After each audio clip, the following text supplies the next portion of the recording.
Et bonjour à tous, on se retrouve pour notre nouvel épisode du Retro Game Show, aujourd'hui consacré à la Wii, comme c'est marqué un petit peu partout sur votre écran actuellement et dans le titre de la vidéo. Pour parler un petit peu de la console, en bref détail comme on fait à chaque fois, de l'année de sortie, elle est sortie en 2006, en décembre 2006, donc fin de l'année 2006. L'arrêt de production a été en octobre 2013. Elle a été déclinée en deux consoles, donc la Wii normale et la mini Wii, qui est sympathique, à peu près exactement la même console, mais avec un peu moins de fonctionnalités et plus petite. D'où le nom mini, bien sûr.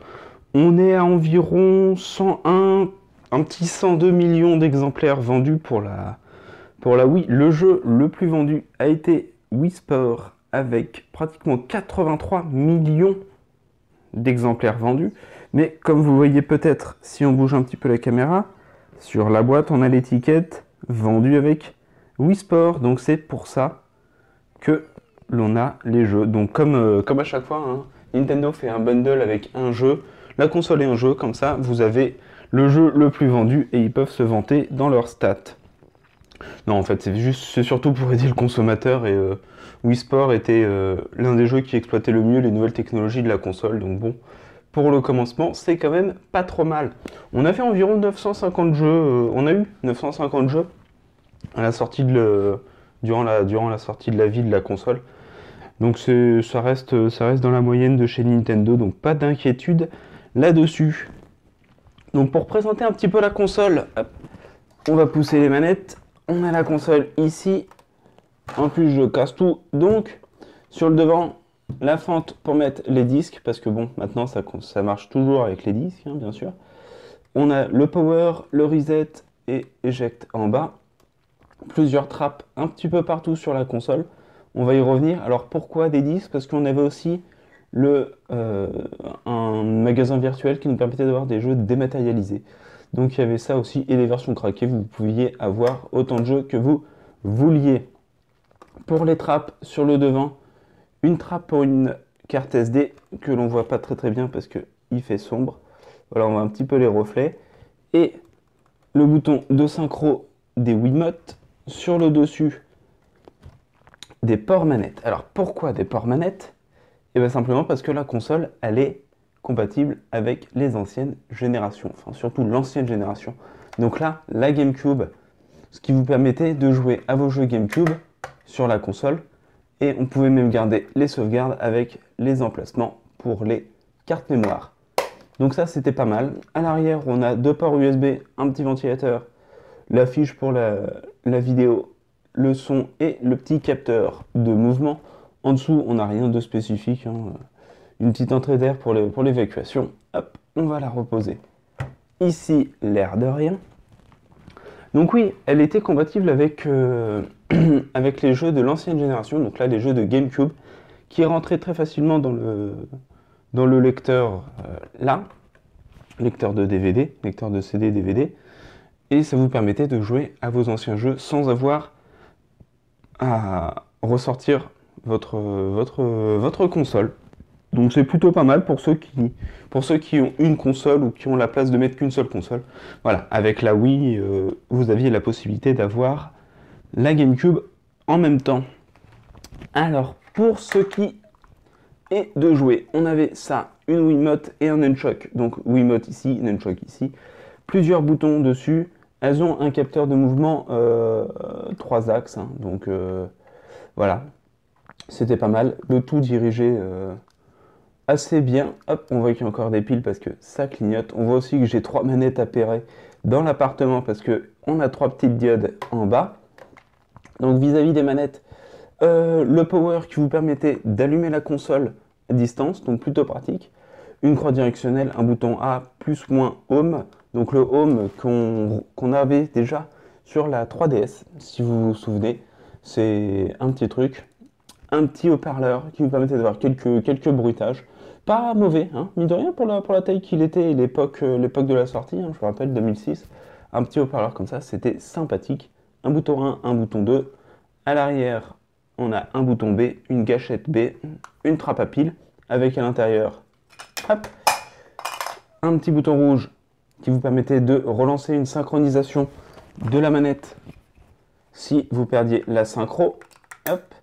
Et pour ce qui s'agit du nunchuk, on a un joystick et à l'arrière on a deux boutons, un bouton C, un bouton Z.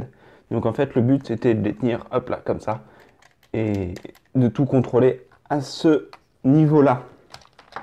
En plus des manettes, on avait aussi des accessoires. Alors là, hop là, on voit un des accessoires les plus connus de la Wii, donc c'est le volant pour jouer à Mario Kart ou tout autre jeu de voiture. Hein. On va pas se mentir, siglé Wii, donc tout propre, tout propre. Hop, Mario Kart qui est ici et on retrouve même le volant, vous voyez, sur la jaquette du jeu. Donc c'est quand même pas n'importe quoi. C'était prévu à l'époque, hein. Vous voyez qu'en haut, ce qui était compatible, c'est la Wiimote, le volant, le nunchuk, la manette de Wii normale, et aussi la manette de GameCube. D'où le fait qu'on ait la possibilité de jouer avec les GameCube, hop, avec les petites trappes qui sont sur le dessus. Pour ce qui est des manettes, on en a une là par exemple. Donc c'est une manette lambda, hein. Ça c'est une no-name qui marche très bien ma foi, avec les boutons L et Z qui fait un drôle de bruit.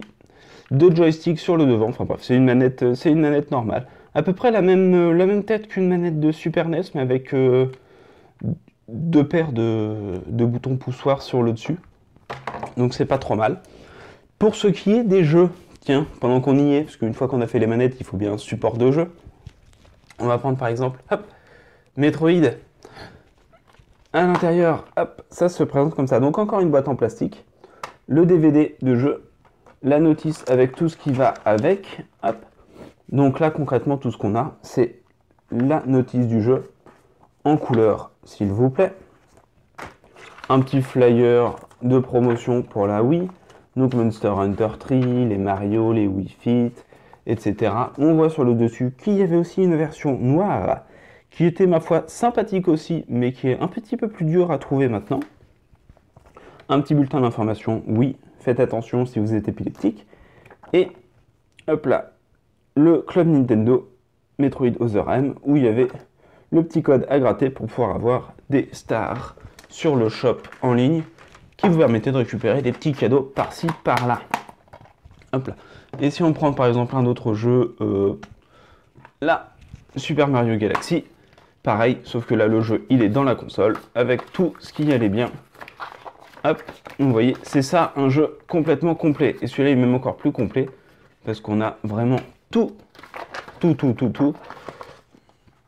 Avec 45 kilos de flyers, le club Nintendo Mario Wii, le club Nintendo Mario Sport, Super Mario Galaxy, enfin bref, là le mec il m'avait tout calé là-dedans.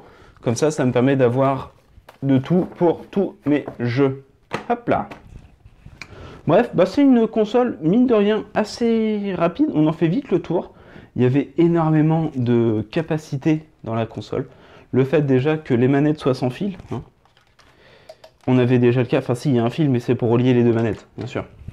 On avait déjà le cas sur certaines manettes de GameCube, mais c'était un petit peu ric-rac, et c'était des manettes qui faisaient 800 kg environ. On avait la détection de mouvement, des manettes sans fil. Ça a permis énormément de concepts de jeu. Si on reprend les Link où on visait complètement, enfin les Zelda où on visait complètement, le Wii Sport hein, où là on pouvait complètement faire les mouvements qui permettaient de jouer. Donc le tennis vous faisiez le mouvement avec la raquette, sur le bowling vous faisiez le mouvement aussi de lancer la boule, pour le golf c'est pareil. Le baseball aussi, c'est pareil. Enfin bref, je vous fais pas un dessin, vous avez compris. Hein, si on peut faire les mouvements sur un jeu, on peut les faire pour tous. C'était le but aussi de la console. C'était la plus grosse amélioration hein, qu'il y a eu quand même. La détection de mouvement comme ça, aussi simplifiée, on va dire, sans avoir besoin d'avoir un gros setup tout autour de votre zone de jeu, avec de la détection sur tous les axes.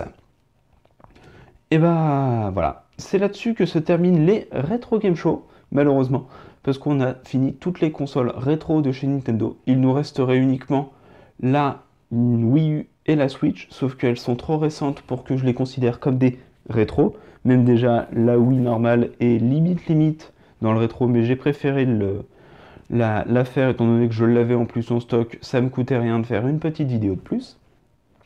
Sur ce les gens, j'espère que ça vous a plu. Je vous invite à me donner tous vos ressentis dans les commentaires de la vidéo, savoir si je me lance dans une autre série, si on continue, si on explore un petit peu plus les consoles. Donnez-moi vos idées, vos impressions en commentaire, je serai à l'écoute. Je lis tout, même s'il n'y en a pas beaucoup, je les lis tous. Je réponds au maximum quand c'est constructif.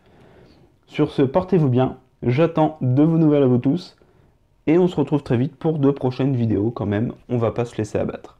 Au revoir les gens.